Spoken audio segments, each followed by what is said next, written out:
Hello, my name is Andreas Sebring and welcome to this instruction video. For a lot of years now I have been developed different metal writing objects, larger one for stage and smaller one for close-up and walk around. But the one request from the magic community that hasn't been possible yet is to have the object and give it away as a gift.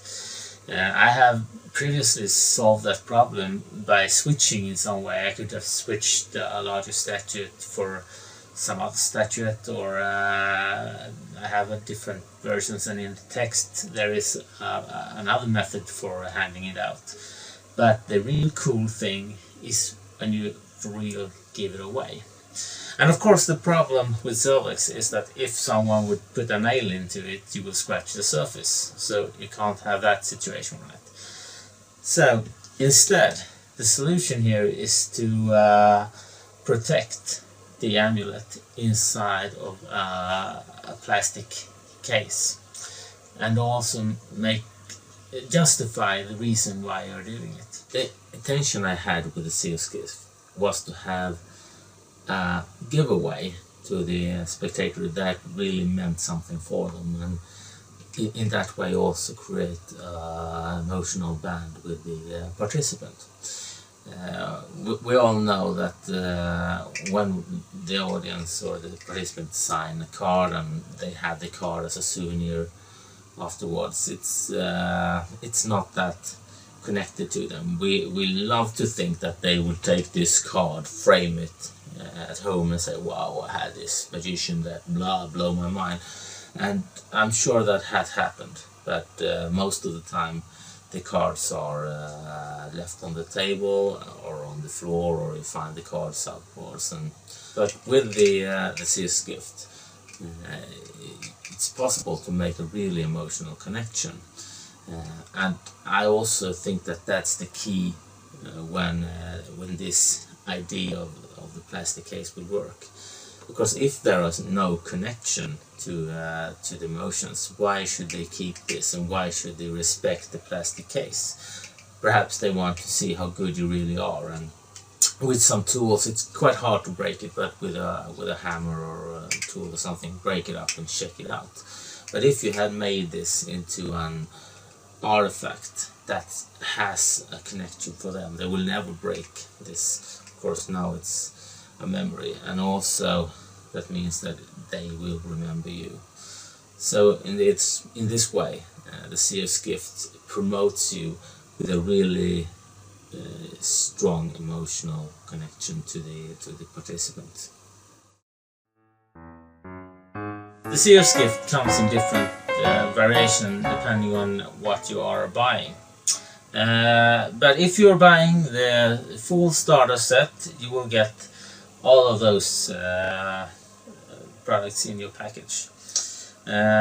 This one is called the reset equipment, and this is a holder which you hold the disc when you're doing the reset, because you are adding fire underneath. This is the Silvex, the material that are melted on top, and this is an aluminum sheet called a cooler, which we use to just cool down the material. More about the reset later on.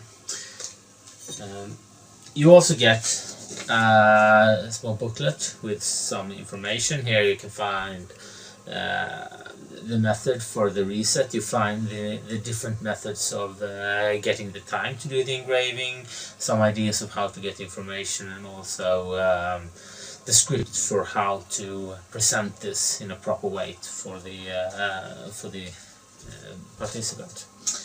You get all those coin cases here with the foam inside them. You get a bag with discs, a bag with amulets, and you also have one of the amulets assembled here. None of the discs has double stick tape on it, because you had to decide how big piece you want to have, and the double stick tape are also included. Of course you can use any double stick tape. You also have this pad with a pencil, and one side of the pencil has a ballpoint and the other side has an engraving tool.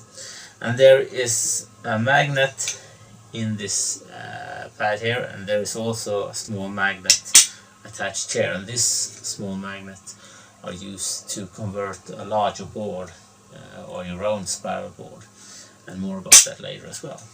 And you also have a small amount of the billets that I use. There are the center chair billet, and there are the tick sheet for the readings. And if you like those, you can of course copy them and use them your own.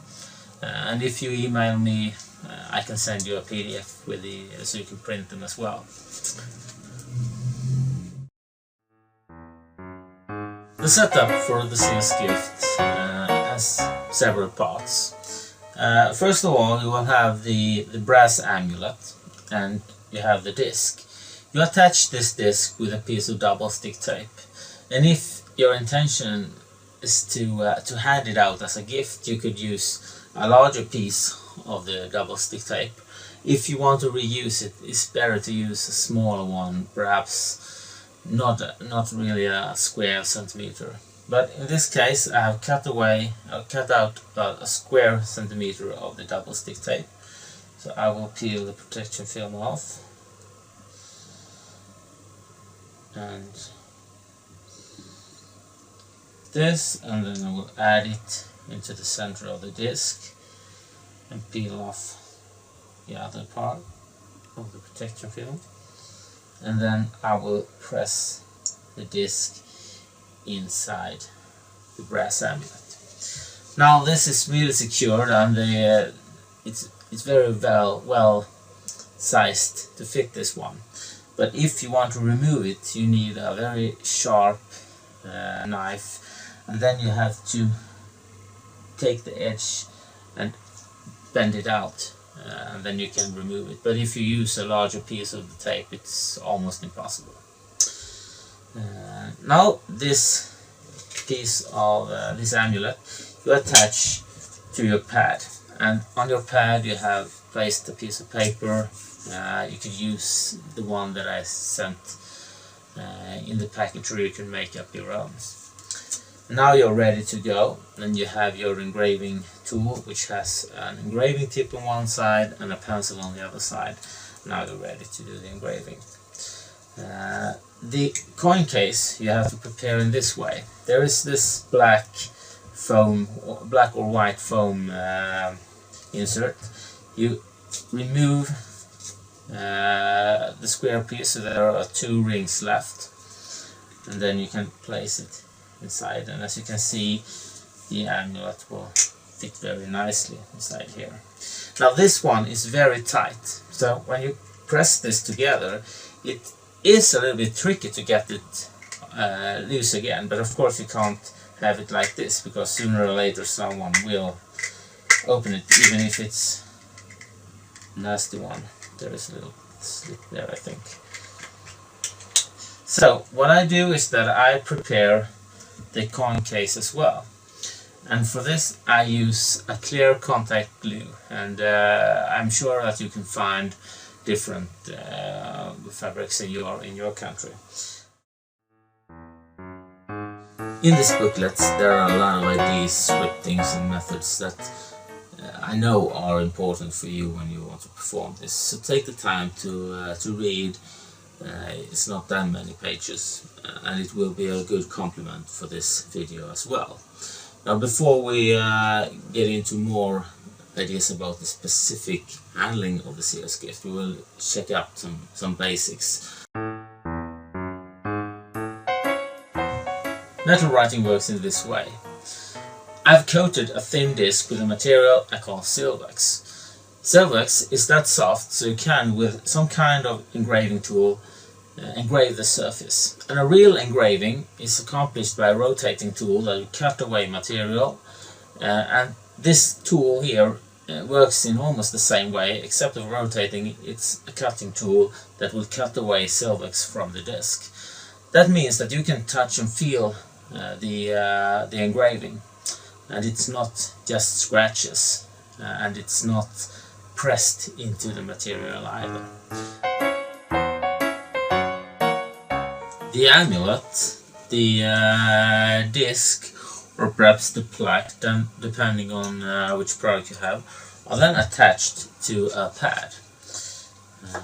And in either of the pads there are a magnet in different places which allow you to have the amulet or the disc concealed in this way. Then you use some of the tools for engraving, and by some kind of grip you either hold around the amulet or press down with your thumb on top of it so it don't move.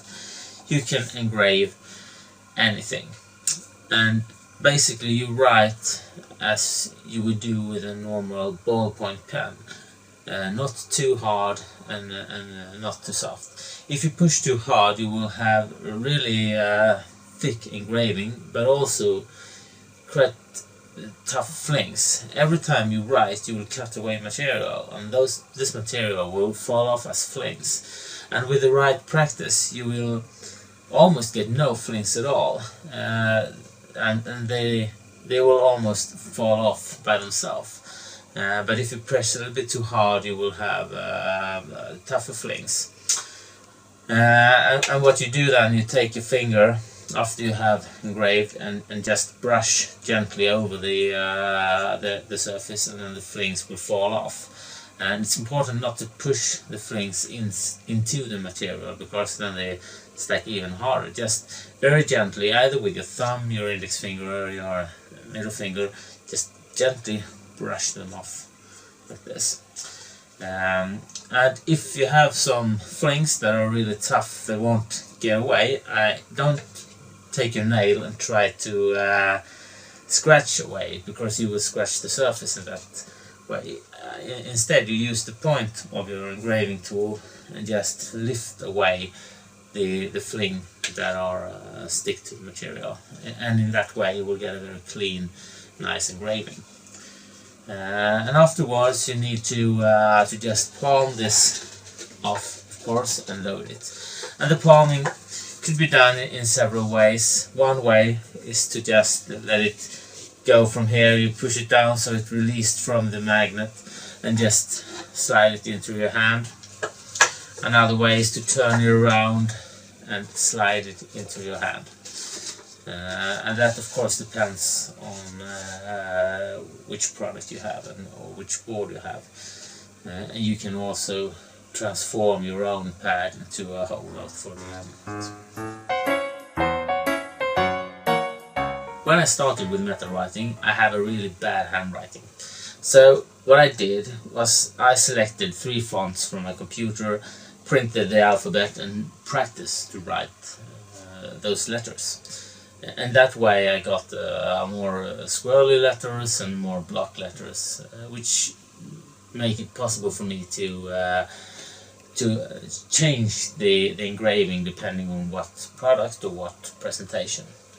And it's important to practice the writing so you get it to look nice, because this is not an effect that you just buy and do. You need to practice this and get the touch of how to hold the pencil, how you engrave and get minimal of the flings, and how you perhaps can add the size of the depth of the engraving without necessarily have the flings really stick to the material. So when I perform this for a larger audience, of course I want the engraving to look more thicker, so it could be more visual for the first row anyway. But when I do it close up, I can be more delicate and write smaller names, perhaps with scrolly letters. During the years I have been working with Metalwriting, I have come up with different methods to conceal the tricky part when you do the engraving. And I found 6 methods which I think are very natural, and this gives me the option to just do the engraving right in front of the audience without them even noticing. So, first method is of course the the double writing. Take a pencil and then you ask the audience for a number. Let's say they say number 7. Now you take your engraving tip, go down and you engrave this number 7. Then you turn this pencil on, you look up, and in the same time you write the number 7 and said yes, and the next number please. And now you have written a 7 here, and you have make a nice engraving of a 7 down here. This method of adding or double writing, I think this works when you are doing numbers, and I can do like a few numbers in a row. Then it's a little bit tough for me to double write because I can feel guilty. If I use the whiteboard, it's another situation because this slides very easy over the surface. So when I want to double write longer message, I always use the whiteboard because it's much easier to double write with that gimmick instead. The second one is to use a force, and not a force on the engraving, but instead a force on something else. You could perhaps write down pentagram,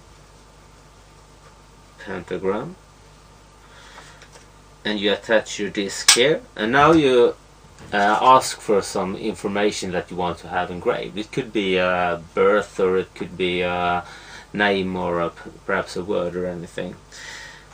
And then you start a routine, and in some way you force the word pentagram. It could be in a book test, it could be with some cards where you have write different pictures or words on, and you force the word pentagram. And then you say, alright, I will try to guess what word you have in your mind. And you take this up, and I think it will be... And now you just engrave the name, or you engrave the date, or whatever it is. You palm this off and said, I think you are thinking of pentagram, isn't it so? And they say yes. And now there's a very good connection in between the part when they think that you are writing, but in fact you are engraving. I perhaps talk about a symbol, and instead of having a word here, I could have the pentagram written here, so it's already pre-written. And it's the same situation. I have my disc here, and I said, you know, I have this pendulum which I get from a very specific and a little occult society. They have a special symbol. I'm sure that you have seen it. I will draw it for you. And now you just do the engraving. You turn over and said, you recognize this, the 5-edged star. It's called the pentagram. So instead of forcing and try to guess what they are thinking, you're making an instruction for them, an interesting instruction of something in your story, and during that time you have the ability to just engrave the word. Another method which I use a lot when I do readings is to have a pre-written message down here. I can have written perhaps you are a wonderful person, and take care and follow your heart, everything will go just as you want it to. And I have this message written here, I have the disc here, and during the act I say, oh wait, I will write you something down for you that I think are interesting, or will mean something for you. And then I pretend to write, and during this time I have so much time, really. I can write anything. I can engrave longer messages and so on. I just palm this off and clip this off and said, take this note, and every time you feel low in some way you can just read it, and you can feel that you are really this amazing person. Another method is to have what I call pre-printed information. Then you have your sheet here, but instead of a blank sheet you have something already printed here.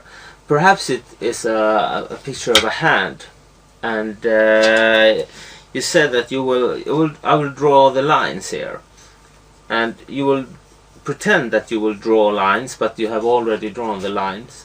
During that time you can do the engraving.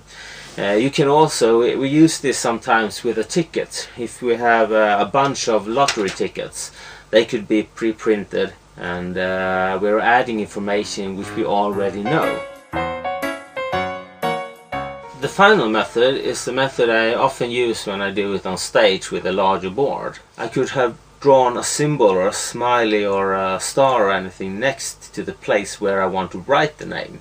So, for instance, standing with my pad, and I said, alright, I will write down your name here, John. John, you're a very nice guy. I will draw you something special. And instead of drawing the star, which is already pre-drawn, I will engrave, and then I turn over and say, see, I gave you this star because you are my favorite here tonight. When you're structuring your routine, you need to get some information to have engraved. And one way to get this is just by asking. You could ask a very bold question like, is there a person that had major influence on you when you were a kid? Yes. Could you tell me the name? That's one way. I sometimes do that. And other times I ask the question in a reading. I said, like, there is a line here, and this line indicates that there was some person that have a major influence on you. I will say when you were about 13 years old, you know who this person is. Yes, and most of the time they will say, yeah, it must be Peter or whatever it is. So you get the information that way.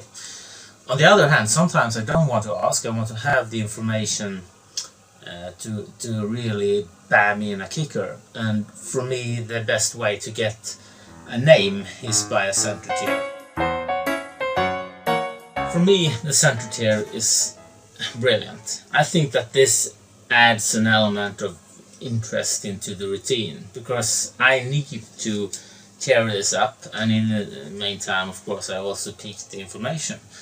But a lot of people think that it's tough to do the center tier because they can't justify tearing. And for me, it's the best way to justify it is to use the pieces, and not in the stupid way, in my opinion, I will burn the pieces and blah blah blah. For me, that only works when I do a spiritual thing, which is not that often, because I don't talk to dead people.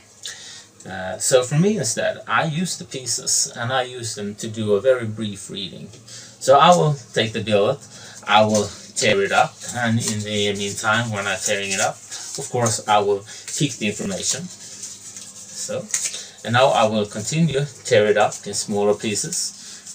And then I said to the spectator, could you please take those pieces and take some of them, one, a few, or how many you want, and place them down on this picture of the hand, and place it down on either of the fingers of the thumb. Now perhaps they take these pictures and pieces and place them down on the index finger. I can say, yeah, I see that you placed down 4 pieces. Of all of those pieces here, you picked 4. It could be subconscious, it could be conscious. But the number 4 is an interesting number. It stands, first of all, it stands for stability in the 4 corners. But it's also about effort, and to really work hard to get something to happen. And you also place it down on the index finger. And the index finger indicates that you're the kind of person that wants to be in control. You know, the index finger is for controlling, and people that are very dominant in their index finger, they tend to be police officers or teachers and so on. And I think that you have a very strong will, but you're also very goal-minded. And that's my blah blah blah. Then I can continue. Now what I have done here is that I make the center tier into an interesting part of the routine. And if someone in the audience asks the question, why will he tear the pieces up? The answer is clear. He's tearing it up because he wants to do that little psychological test. And for me, that's the best way to justify the center tier. Another method I use sometimes is to have a zodiac. I do the same thing. I place the pieces down on the zodiac, and then I can do a reading. The first pieces goes here, and then perhaps I talk about this is the present, and I ask them to place a few other pieces down, and that's the past, or that's the subconscious way. And in that way I can make a very nice reading before I start the real routine. and I know I got the name as well. And the nice part here is a name means so much. I know the gender of this person. I can almost tell the age of the person by the name as well.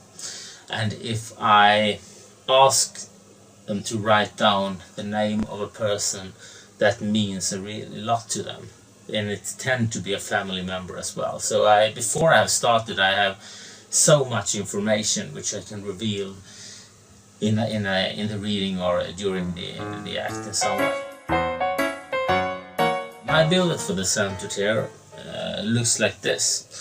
On one of the sides there are a symbol or a picture of the earth, and underneath there are a silhouette picture of 5 persons that are jumping and dancing. On the other side I have written in bold capital letters 4 names. 4 names that are important for me. It's my mother, my brother, my wife, and one of my children's name. And then I will pre-fold, of course, the billet. And when I do a center tear, I use the T-Rex center tear. And I can't explain that, of course, it's not mine to explain, but you can check it out. It's a brilliant method. And this means that now, when the billet is folded correctly, the earth and the people are on the outside. This also prevents people from seeing through it. So because there is a big picture on this side and this side, it feels like you can't look through it anyway. And it also gives me the option to say to the spectator, when you have written down the information, fold it up so that the earth and the dancing people are on the outside, which assure me that they have folded in the correct way. I also, thanks to the names here, I can in a very easy way guide them for how to write down the name. So I will say to them that those 4 names here are names of person that means a lot to me, and this is the way I write down a name. Could you please write down a name in the same way right here? Now I X mark and underline where I want them to draw. Alright, and because those are in capital and bold letters, I have basically told the spectator to draw in capital letters.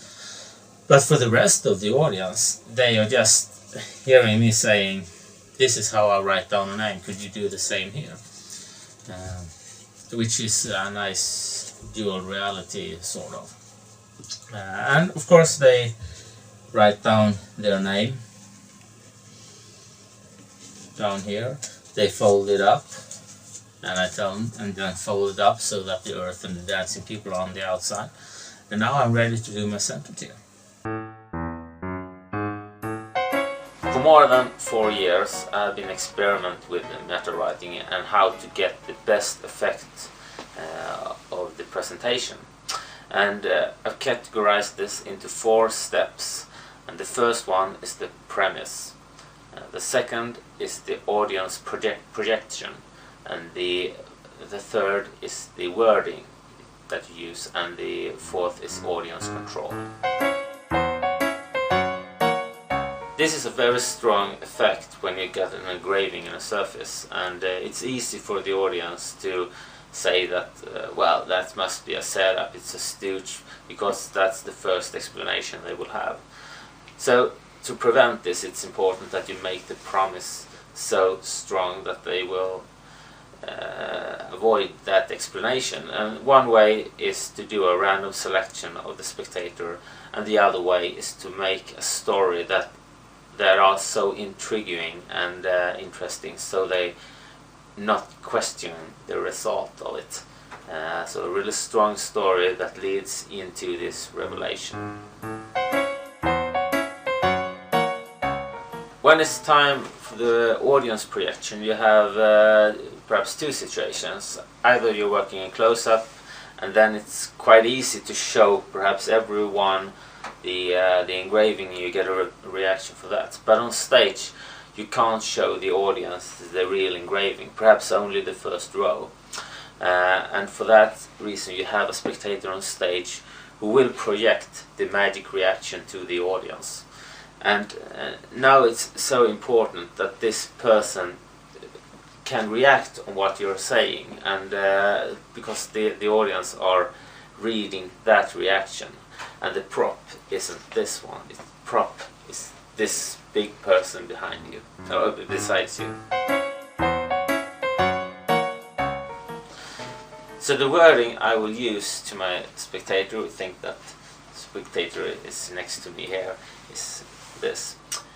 So you can see that there is an engraving in the metal. Can you take your finger and feel with your finger on the surface and feel that it is in fact a real engraving? Can you read out loud what's engraved into the metal? And then these three phases are important, because I only have this spectator to emphasize that there is a magic appearance here. The audience can't see this this little amulet.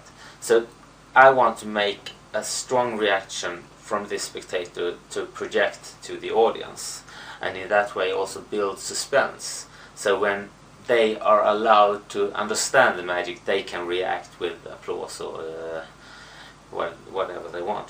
So the first step, when I said, can you see that there is an engraving? The spectator here will also read, but in their mind, because you can't see a word without reading it. So they will read the word, and they will react on the magic that just have appeared to them. So you get the first reaction here. The second reaction, I said, can you take a finger and feel with your finger over the surface and feel that it is in fact a real engraving? And they will. When they take their finger and touch the surface, you get the second reaction, because they get a touch of it and emphasize that this is for real, it's not written. Now you have, for 2 times, build the suspense for the audience. They have seen 2 times a reaction from the spectator. Now it's time for them to be a part of it. So I said, can you read out loud what's engraved into the metal? And then of course they will read out whatever have been engraved, and that's the cue for them to be a part of the magic and applause or react on that.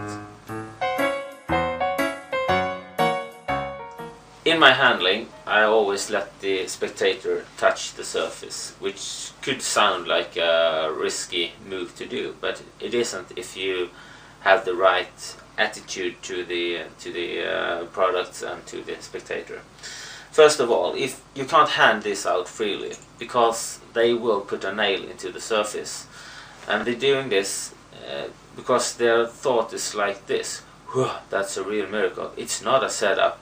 Is the surface solid? Is it soft or is it hard? They will think that thought if you get them the option to think it. If you are preventing them to think that thought, they will never go to question the material. They will start perhaps thinking otherwise or just see a miracle. But if you let them have it freely, they will put the nail into it. So to prevent this, I will after I said, can you see that there is an engraving, I will say, can you take your finger and feel over the surface? And I will show this way. I will take my finger and I will touch the surface like this, and they will mimic my movement. So they will take their finger and touch the surface that way. After that, I will remove the amulet from the person, and then I will say, can you read out loud what's engraved? And then they are reading out loud, and once again I can remove it. I can show it for the first draw, I can do anything, but I am in control. But the situation is that this person have been touching everything. So for the audience, this person have confirmed the material. And if I see that they are like digging the eagle claw into my amulet, I can just remove it, because I'm in control all the time. But they won't. They won't do this in the first time, because I give them quite straight instructions how to handle it. So there are no time for them to think by themselves. They have 3 easy tasks, and they will follow them. And after that I can say, thank you very much, go off stage. So that's the audience control. When you feel the Silvex, you will feel that it is colder than your finger of two reasons. The first reason is that you are a warm-blooded creature, so your finger are warm. And the second one is that the amulet itself is also made out of metal, so it will the Silvex will be cooled down and feels exactly like the metal. It's cold, and it's important to know that in this situation, when the audience had to feel it, they can't feel anything else than a metal surface. It's cold, and they are just touching with your finger. So take this advantage to let them touch the surface, and I think it's well worth the, in my opinion, no risk to do it. The pad has a magnet inside here, that's where you can attach the amulet on top of it, and then you have the bullet clip here, so you can attach your pads. This is also a whiteboard surface, which makes it possible to use another of my engraving tools, the dry erase marker. And then I could write here, add the engraving tip, do the engravings in the same way as the Sharpie marker works. I will show you the 3 setups I have used for the Seers Gift, but of course you can use all of the 6 methods described earlier to combine and create your own routine or your own structure. But those 3 are the way that I have performed it. If I use a tarot card or any card that I could force, I will use the forcing method of having a force word pre-written here, the amulet on top of this, and during the time I pretend that I will write down the force word, I will engrave whatever I like. So when I perform, I used to have 4 cards. 2 of them on top are the Wheel of Fortune and the Chariot. And if I had a man that I will perform for or do a reading for, I will choose one of those. And if it's a lady, I will have the High Priestess or the Lovers, and those are underneath. So in my situation, most of the time I have the time to see, alright, so this lady here, I will perform for her. Then I will just add perhaps the High Priestess on top, and then I know I will use that force, and then I will write down before I start a High Priestess here. If I'm not in that situation that I have the time to prepare it just a second before the show or the reading, I will just go for the Lovers or the Wheel of Fortune, because those 2 are quite common. Doesn't matter if you're a man or a woman, you can find a very good hit in some of those. So I will in this case write down the High Priestess on the pad, and in this case it's just a blank piece of paper here. I will have this underneath, and now I will force the card, and the easiest way to force, I think, is to use the cross force with tarot deck. You just ask them to cut the deck in 2 parts, and then you mark where they have cut it, like this. Now you have some time delay. They said, have you some knowledge about the tarot? You know, there are the major arcana, which more or less will tell about your different parts of life, and then you have the minor arcana that could go into more details. Let's take a look where you cut, and they look at this card, and of course it's the High Priestess, because it's a time force. And now you will try to guess what card they have, and I said, alright, depending on your preferences, I think that this is a card that will be important for you. And then I could engrave anything. They assume that I write this down, and then I would just palm this off, just slide it into the hand, and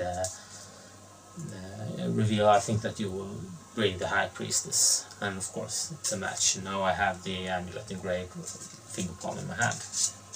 So that's one method. The other method I sometimes use is the method of the pre-printed tick sheet.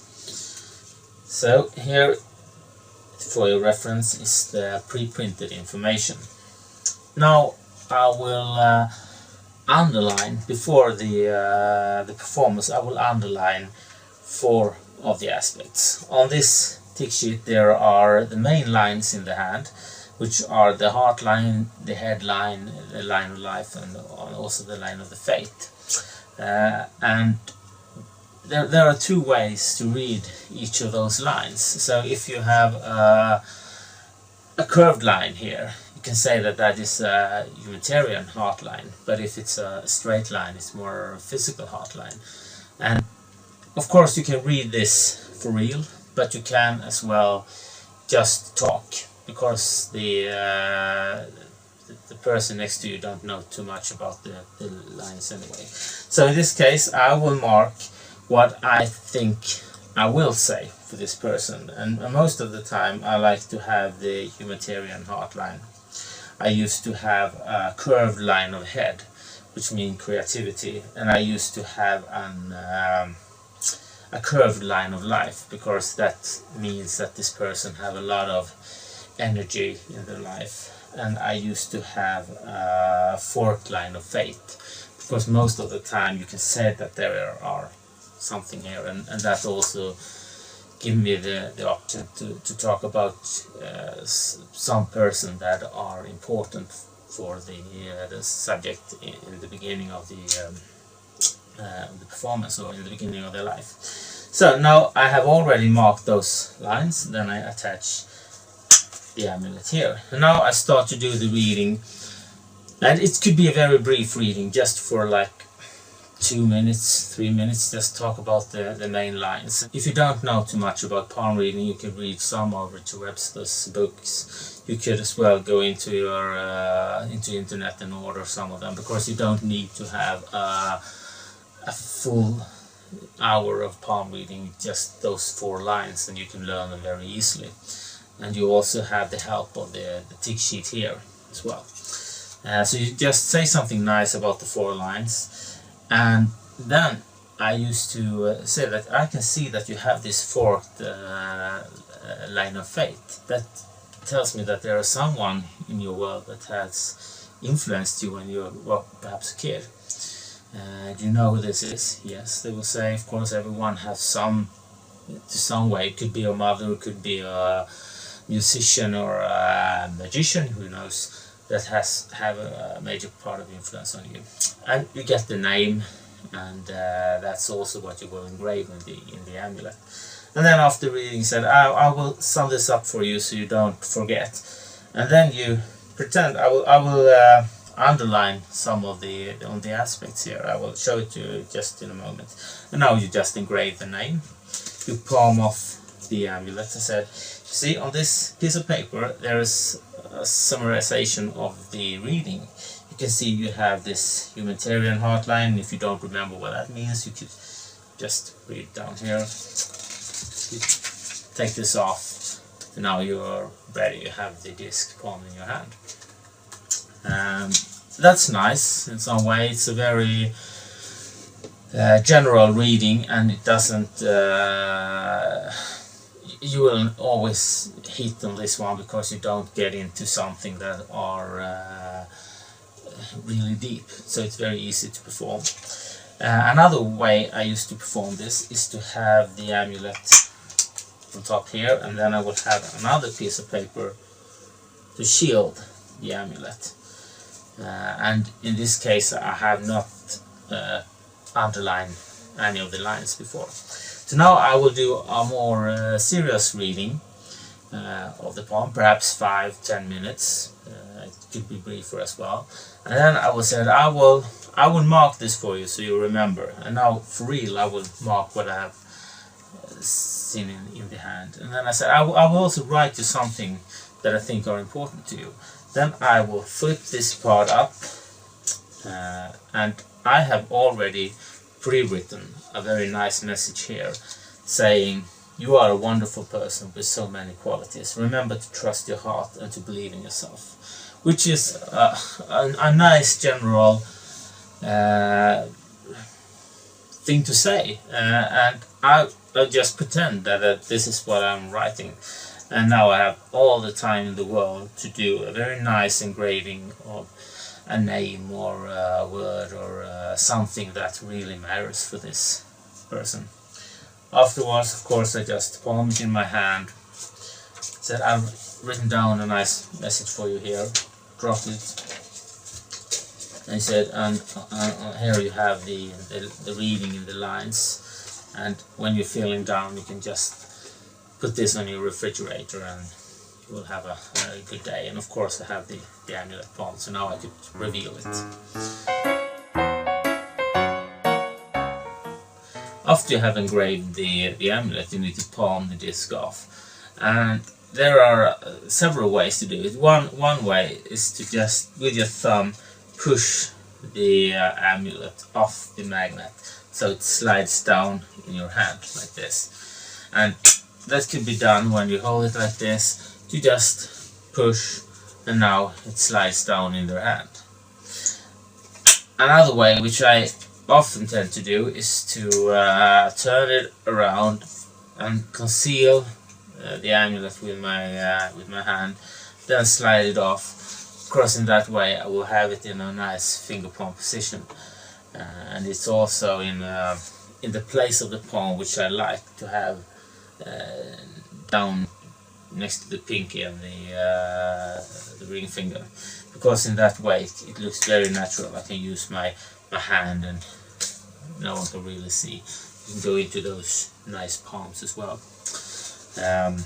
So I'll just slide it down here, have it in those fingers, and then it's very easy to conceal. When you have palmed the amulet off from the pad, you need to reveal it in some way. And thanks to the fact that this amulet is so small, it's so easy to hold it concealed in your hand by using some of the coin palms or just holding it in the hand. I prefer to have it in finger palm position, because in that way I can conceal it with another object, and then this hand will count as empty except of the box here. And of course, thanks to this, you could just pretend to take it up from your pocket or from a bag or from a larger box or something, and say, alright, I have this one here. That works very well, of course. I, however, likes to have the object placed in front of the spectator before I start the effect. The reason for that is that I think this builds suspense, and it's a nice way to end the routine. You go into a circle, you start here and do the routine, and you end in the circle with revealing what was from the bag in the beginning. So the ways I do this with the Seers Gift is either using just a small bag in some way, and I have the amulet concealed in my hand. Now I place the bag on top of the hand like this, and with my other fingers I open the bag, and then I drop it out. I just release it from the back, and for the participant's point of view it looks very fair, like just fall out from the bag. So that's one way. Another way is to do the same thing but using a box instead, and then you get a nice shuttle pass move. You can do it in the spectator's hand as well. So you just bring the box up, open it like this, look into it so you see that there's something, and then you drop it out. So you have it here, drop it off, and you can as well and do the same. Can you please hold out your hand off, and then they got the amulet in their hand. I have taken this box to another level, I think, by using this one, because in this one there is a secret compartment. It's just the same type of box. I've just added a little edge here, so now I have another amulet inside, which is nice, I think, because I could start the routine by doing this. I have something here, place it down. Now it's the same when I reveal it. I shake it, open it up, and then drop it in my hand like this. And when I hold this like this, I could even flash it. They see that it's empty right now, so there must be something inside it from the beginning, right? So this is a nice extra touch for revealing the amulet. And of course you can do it very, very bold and very clear by having an extra amulet that you bring out in the beginning of the show, place it down on your table with the engraved surface downwards, saying, I have something here and I've engraved a message for you, or something that I think will be important for you. I place it down here and we can have a look at it later on in the routine. Then I have this figure palm. I take this amulet up and slide it into my hand, throwing it to the other hand.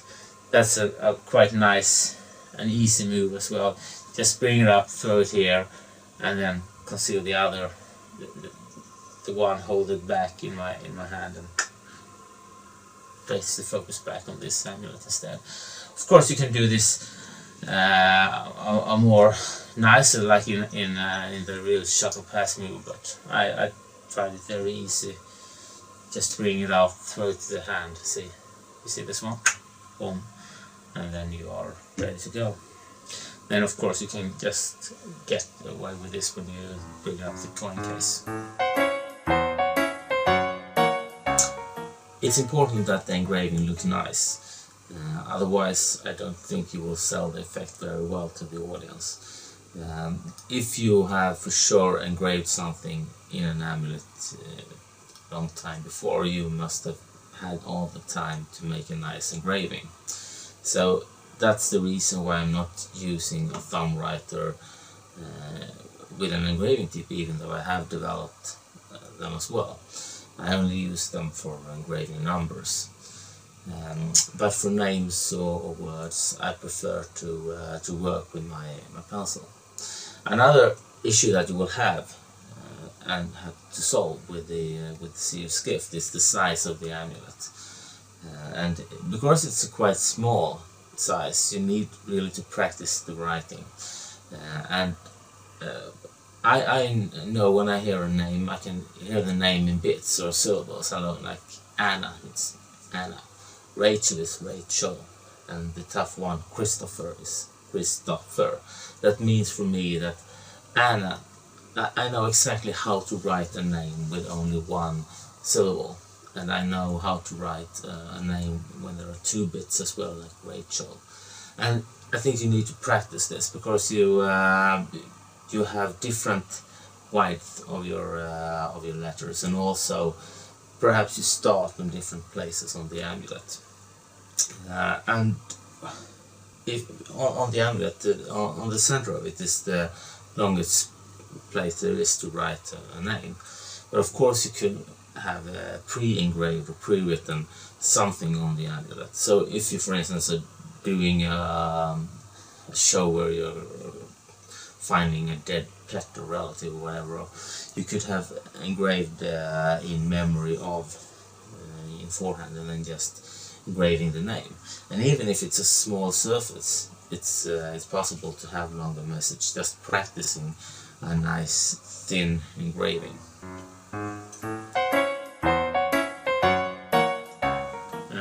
During the years I have developed several objects that make the handling very easy.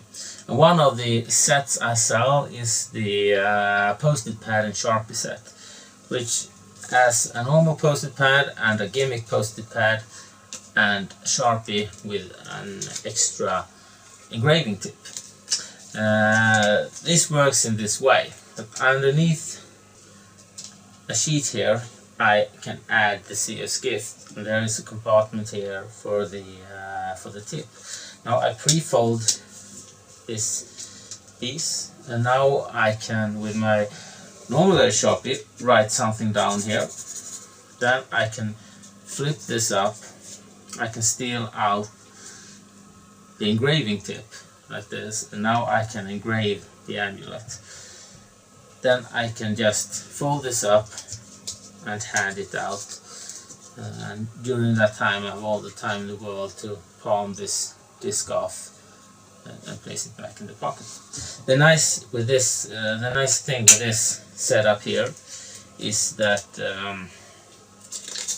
the amulet is safe. If you have it in your pocket like this, it won't be scratched. So you can have it in the pocket, you can perform it whenever it feels right. And in that set there is also instructions for how to use it in a proper way. Another object that I also have is this loading bag here. It has it's gimmicked in 3 ways. First of all, there is a Sunin amulet, so you can hand it out in the beginning and saying you can touch here, you can feel the shape of something inside. It's an amulet, and I think this will mean something for you in just a moment. You can also fold it up like this, and they can hold it in their hand, and they feel the shape of the amulet in their hand so far. There is also, in this Sunin amulet, there is also a magnet, which you can attach the Seers Gift to. So now in this way it works as an holdout.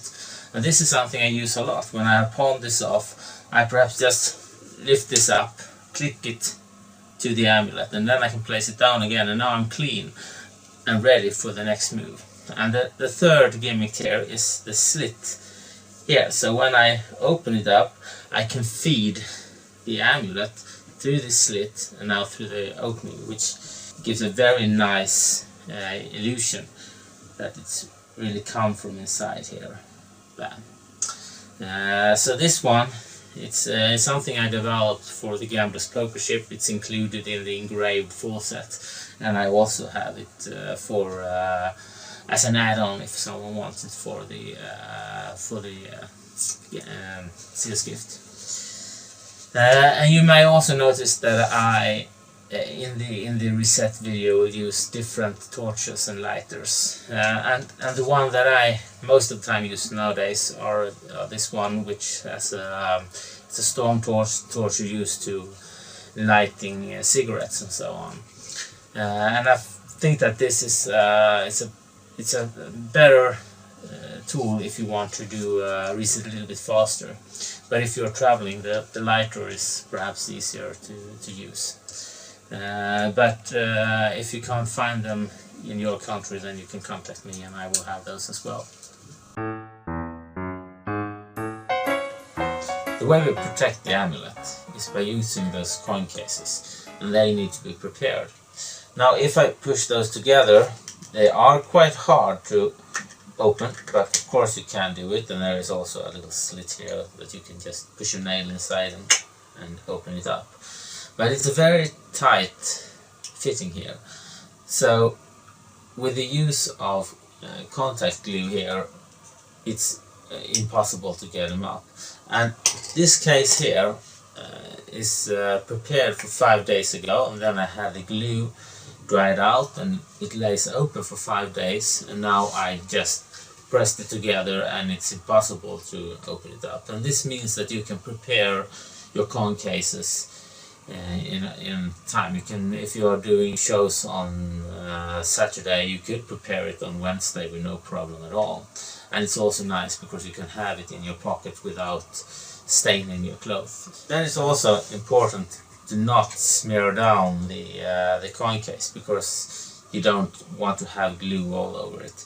So in the package you will have those pieces of paper here, and you just cut out one of the circles, and this circle fits into the lid like this. And when you apply glue on the lid inside here, you don't want to have glue on the lid.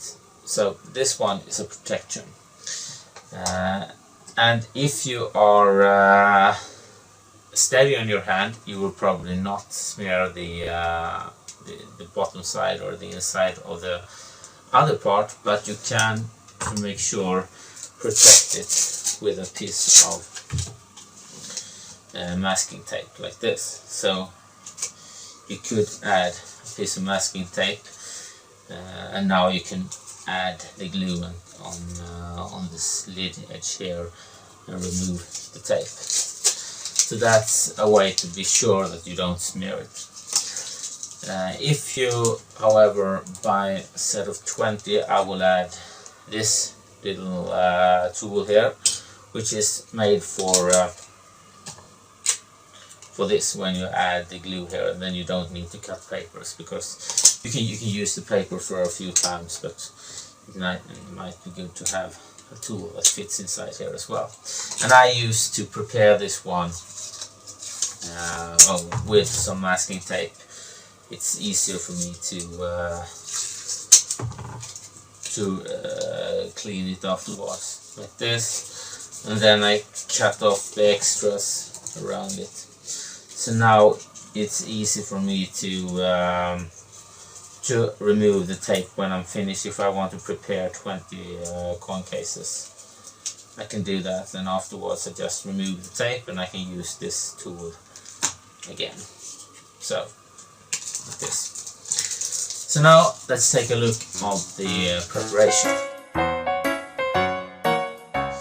The contact glue, it's quite liquid, and I used to have some kind of protection over my table, but also a piece of paper. So when I open this up, and it's like it's doing now, get a lot of it, I can just take this off so I don't have glue everywhere. And now I use cotton pins to attach the glue on my coin cases.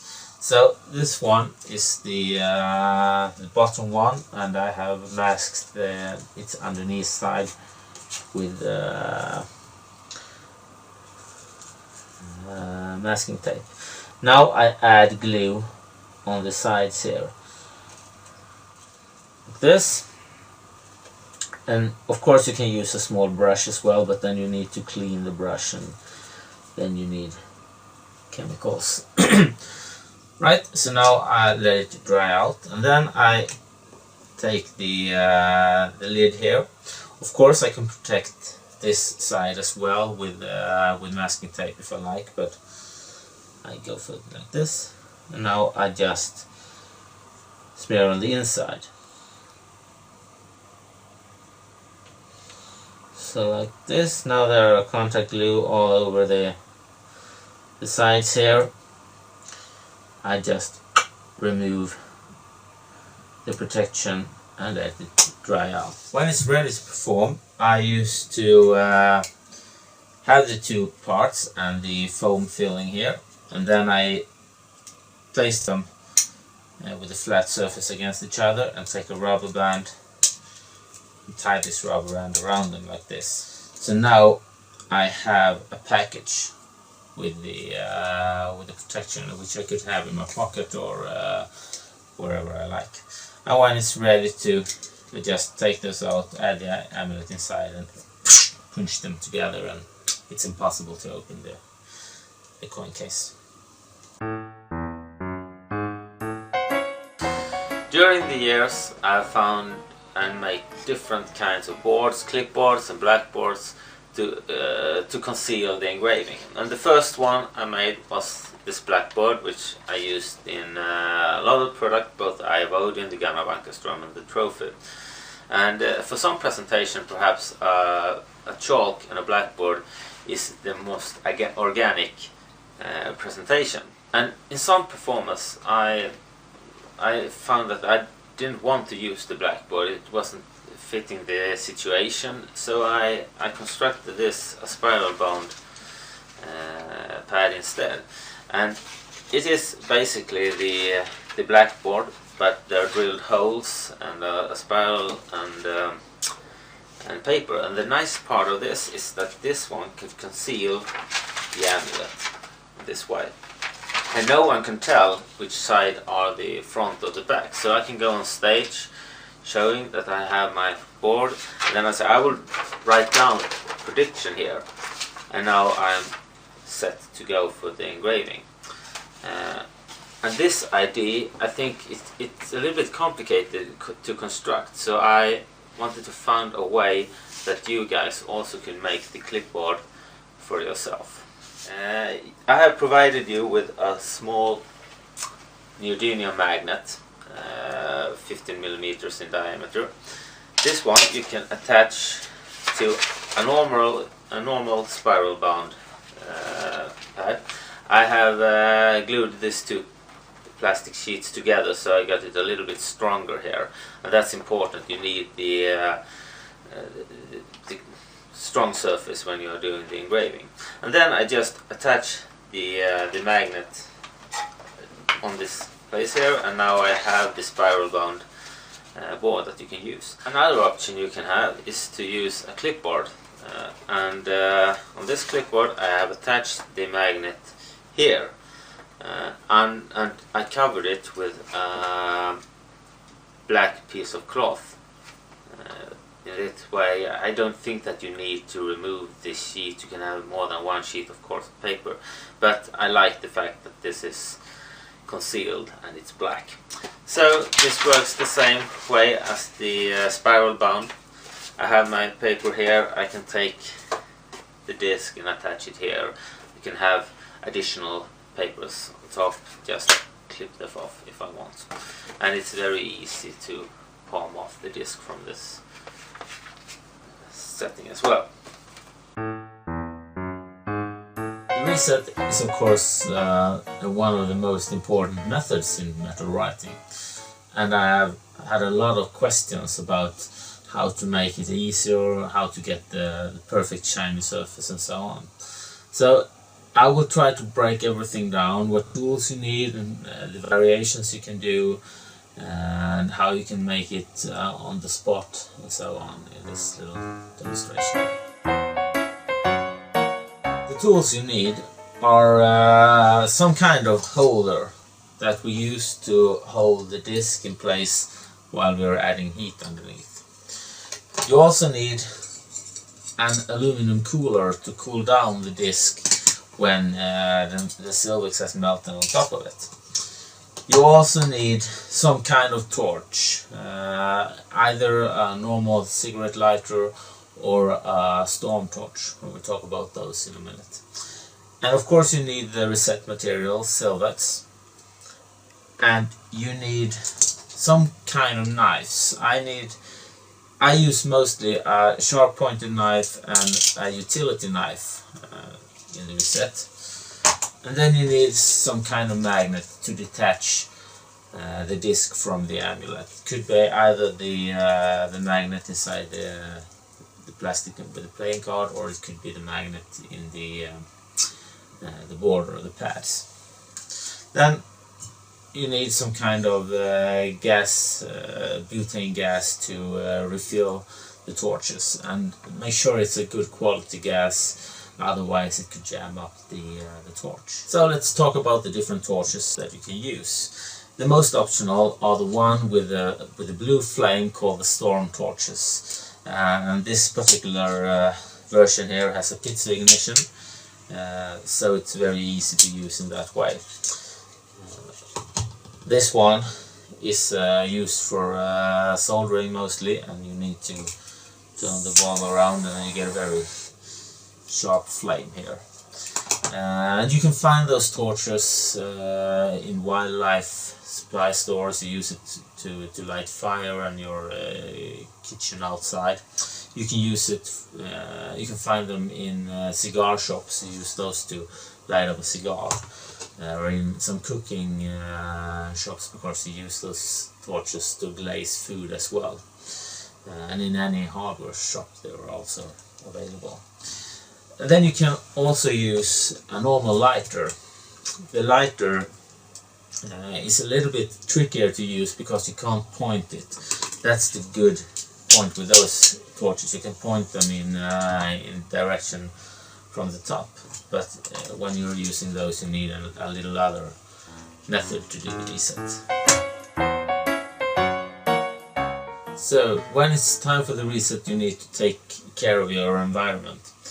First of all, you need some kind of protection for your table, and also wear clothes that they're not so expensive. Just anyway in the beginning when you're learning the process, because you probably will drop the discs. And if you get Silvex on a carpet, your clothes, so on there, they will be ruined. If you get it on wood and so on, there is a way to remove it, and the easiest way is with an eraser. You can erase the Silvex from your furniture and so on.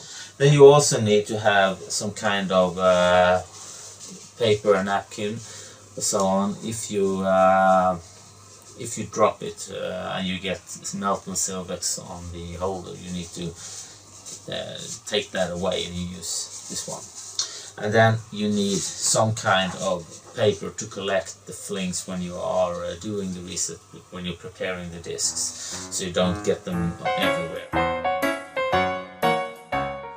The first thing you need to do is to prepare the discs for the reset. So you need to remove the disc from the amulet using some kind of magnetic device, the playing card or the pad. With the Seers Gift, you use a knife to just pinch it out from the amulet and then remove the piece of double stick tape, so you don't have it on when you're adding heat. When people have touched this, there will be grease from the fingers that add on top of this surface, which make it be oxide in some way, and when you heat it underneath, you will get grey islands. You can also have some dirt here from perhaps from your clothes or from the environment, and it's important that it's very clean. So just scratching off the top layer like this.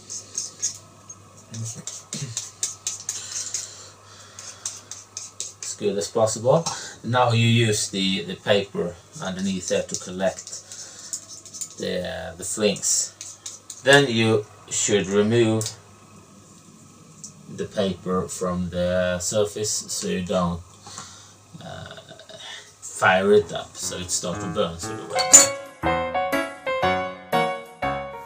Then you need to add Silvex on top of the disc, and you only need a small amount, about the same amount that you have scratched away. So I take my disc, and depending on the size of the disc, of course, you have to find the right amount. And for this one I cut off this shape of fling here, and for this one I cut off almost the same. It's a little thinner though. There, and it's no rock science. If it gets too thick, you can always scratch it off, and this is just for, you need to practice and try this on. For the longer one, I used to add 2 pieces, so that it's like this. In the first explanation here, I will use a storm torch with a blue flame, and first thing you need to do is to fill it up with butane gas. And there's a valve somewhere, and you point the can of butane gas downwards, and in this way you fill it up. Now on this torch there is a valve here. When you have it turned to your right, it's closed, and when you turn it to the left, it will be opened. And then there is one step here, and when it's safe, you release the gas, and then the next step adds the spark for the ignition. And then you have this little stand underneath, which is good, because if you drop this on the table like this and it's not fully closed, then you will burn the surface. So this one is very nice with the stand. So I ignite the flame, and then I will go in a circle underneath like this. And as soon as the material is melted, I will remove the flame, and then I will move it in wobbling motion like this, and then I go from the top in a circle, and the vaporizing goes on the top like this, and as soon as it has melted, I will wobble it. Now there is a little piece there that are dark, and I remove it like this. And this is the benefit of using the torch, because you can add heat from the top and get a very shiny surface in the first attempt. This. Now I drop it on top of the cooler and just remove it. So that's the basic reset, and when you have learned this skill you don't need so much other methods. I have a bunch of troubleshooting, if this happens and if this happens and if this happens, but if you just learn the move, and the secret thing here is the motion, because you want the silvery pigment in the material to rise on the surface, and you also want the islands of dirt to go down, and because of the surface tension you need to break the surface tension, and you can do it with the flame from the top and with the motion, but if you just heat from underneath you will get darker spots. Now this one is ready, so it just takes short time to do the reset, and it's in this case very shiny. There is no dirt at all. Now we'll look at the reset with the lighter, and those lighters here are optional. The small one, the hand lighter, are a little bit trickier because you can add heat from the top here, even though if the flame point upwards you can add some heat. If you are using the small one you will burn your finger. So we start out the same. You need to add heat from underneath, and this takes of course a little bit more time. And it's the same here. When the material melts, then you start to wobble it. Now there will be those islands of dirt here, and I can't really make the surface disappear, even if I try. There still are islands here. I can make it a small one, but there are islands. So now I need to cool this down, and then I will make a second scratch to scratch away the islands of dirt, and then I will heat up from underneath again, and then it's shiny. After 20 seconds the surface has cooled down, so now I will make a second scratch here, and I see where the dark spots are, and I scratch those parts like this. And there's a little bit down there as well, like this. Remove the paper again, and now I do the process once more. I heat from underneath till it melts.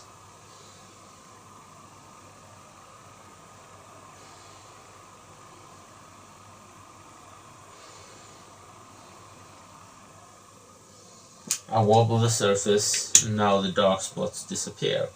What I can do is that I can add and just break the surface tension, because there tend to be some white lines in the silverex.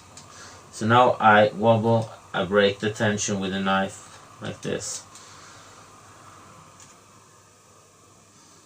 Like this. Dunk, dunk, dunk.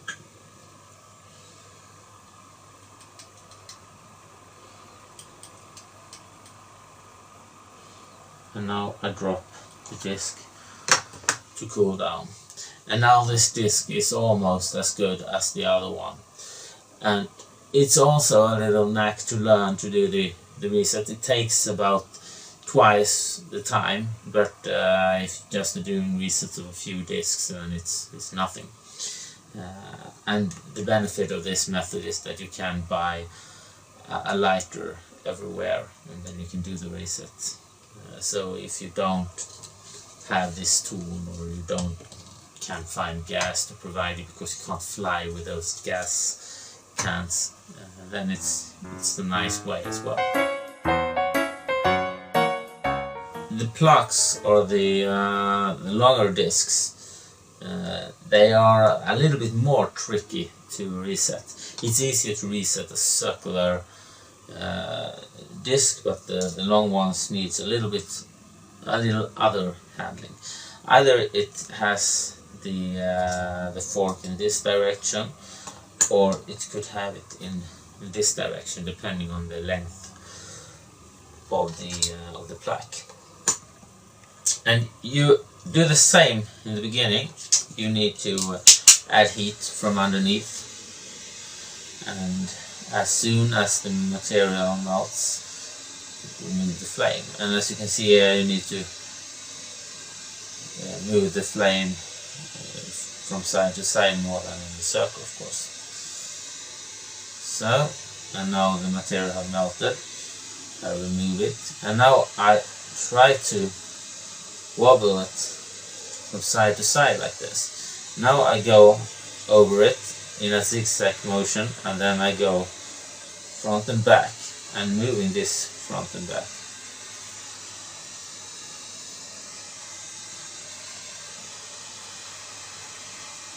And then I go with smaller movements.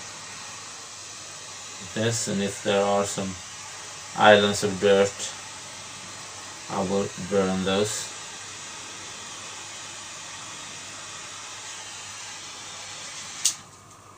Like this.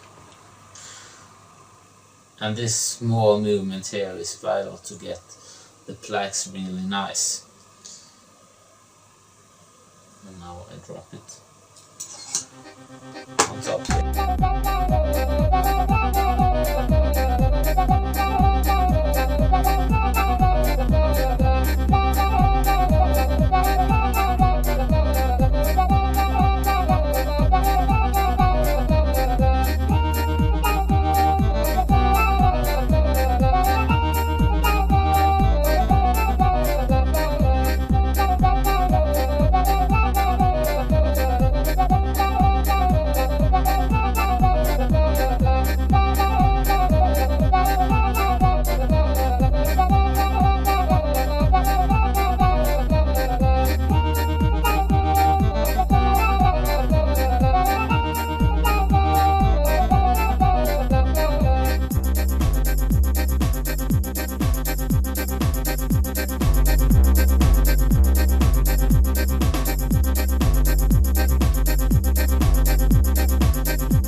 Now we will take a look at some problems and what could go wrong and how to prevent this from happening.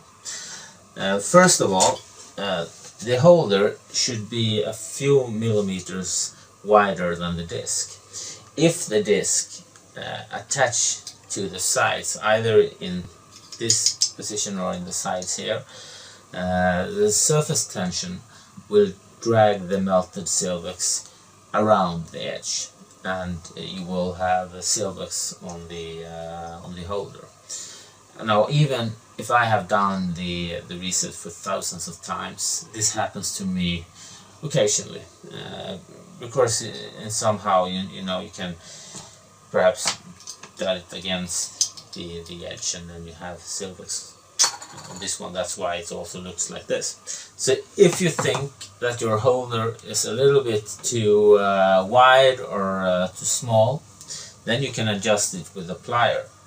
You just take this one, hold on one of the pins here, and just adjust it so it either gets a little bit thinner or wider, depending on how you like it.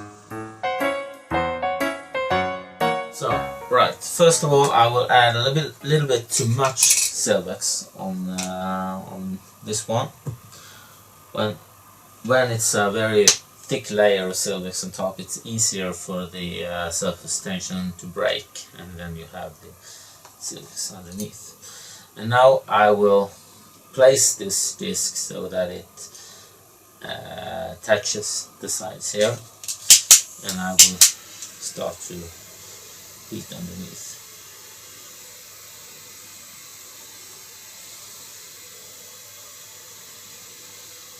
And now it has melted, and there it goes off.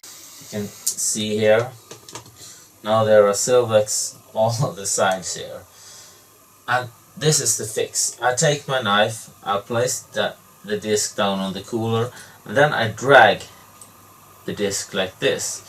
Now the Silvex are attached in this place and the disc is almost clean underneath.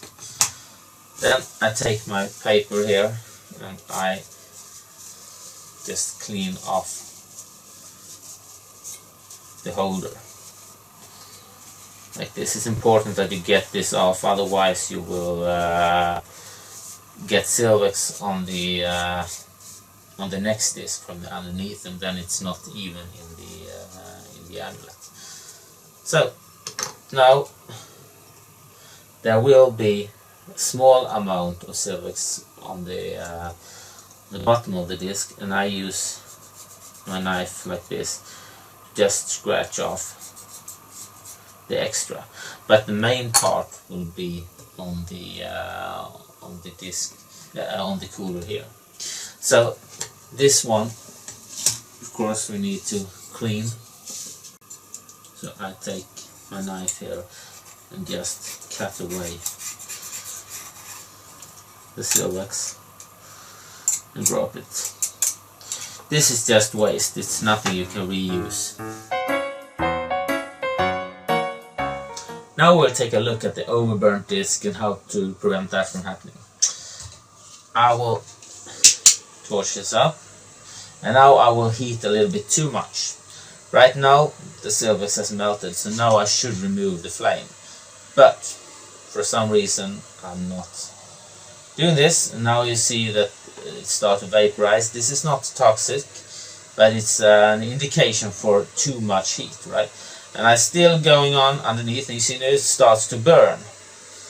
And whoa, now you need to blow out the surface. Now you can see that the Silvex here are ruined. I need to scratch off all the material, and I even managed to have the Silvex out of the holder. Everything that could go wrong did really go wrong in this situation. Right, what you need to do is to remove the ruined material, and it's basically to cut away material from the Silvex. Make sure you won't cut yourself. And this is not the easiest way, the easiest thing that could happen, I can tell you. But like this, now I have cut away the material. If you think this is terrifying to cut away this, and you're afraid you might cut your fingers, you could place some tape on top of your finger, paper tape or something. Then you won't cut yourself in your finger when you're doing this. You could as well heat it up and turn it upside down on a piece of paper and then drag it on this here, and in that way, in the same way as you drag away the material underneath, you can drag away the material on top of it. If you have a little bit too thick layer of Silvex, it could get an interesting structure of the surface when it's cooling down. This is because the material shrinks when it cools down, and if you have a thick layer, you place it down on the cooler, this part here will get cooled down first, and that affects the surface.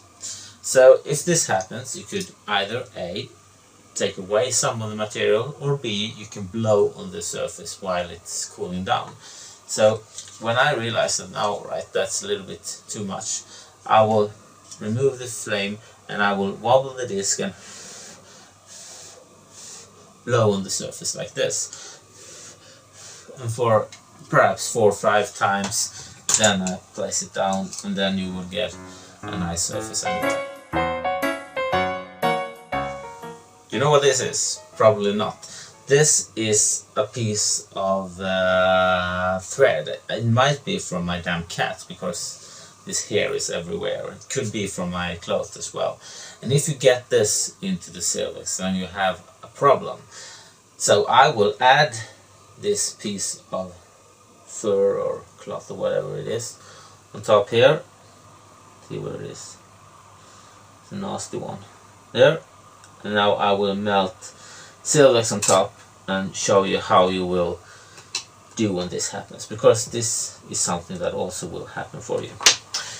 And when you have those pieces of cloth or hair or whatever it is in the cervix, there will be bumps that you can't remove.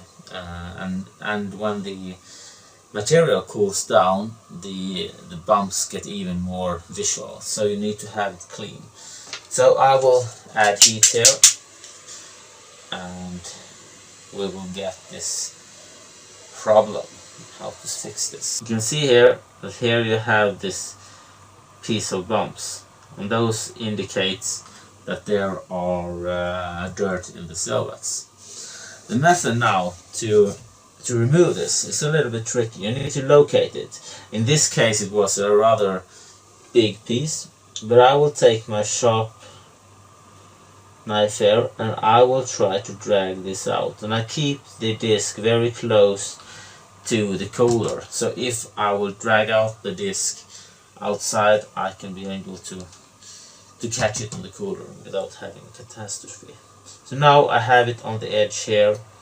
Now I will try to get it like this, and here it is on the knife. So now I place this part down. I take my piece of paper and remove the thread or the fur or whatever it was, and I will reheat the surface. And this happens from time to time. Even if you try to make the surface clean, there could be something inside it.